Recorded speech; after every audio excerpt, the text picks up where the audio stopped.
ଶିକ୍ଷକ ନୁହେଁ, ଆପଣ ଏକ ଆଲୋକ ଦୀପ ଯିଏ ଅନେକ ଛାତ୍ରଛାତ୍ରୀଙ୍କ ଜୀବନକୁ ଆଲୋକିତ କରିଛନ୍ତି।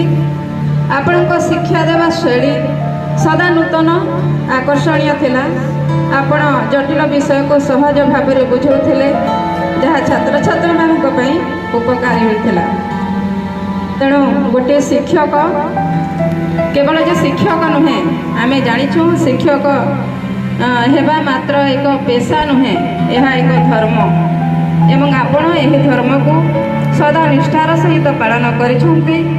ଆପଣ ନିଜର ଦାୟିତ୍ୱକୁ କେବଳ କାର୍ଯ୍ୟ ଭାବରେ ନୁହେଁ, ଏକ ସେବା ଭାବରେ ଦେଖିଥିଲେ। ତେଣୁ ଆପଣଙ୍କର ସବୁଠାରୁ ଏ ବଡ଼ ଗୁଣ ହେଉଛି ଆପଣଙ୍କର ସହନଶୀଳତା।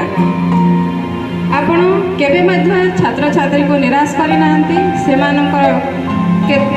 ତାଙ୍କୁ କେବେ ଦୁର୍ବଳ କରିନାହାନ୍ତି। ଆପଣ ସଦା ସେମାନଙ୍କୁ ଉତ୍ସାହ ଦେଇଥିଲେ ଆଉ ସେମାନଙ୍କୁ ଆଗକୁ ବଢ଼ିବାର ପ୍ରେରଣା ମଧ୍ୟ ଦେଇଥିଲେ। ତାହେଲେ ଏମିତି ଅନେକ କଥା ଅଛି, କହିଲେ ସରିବନି।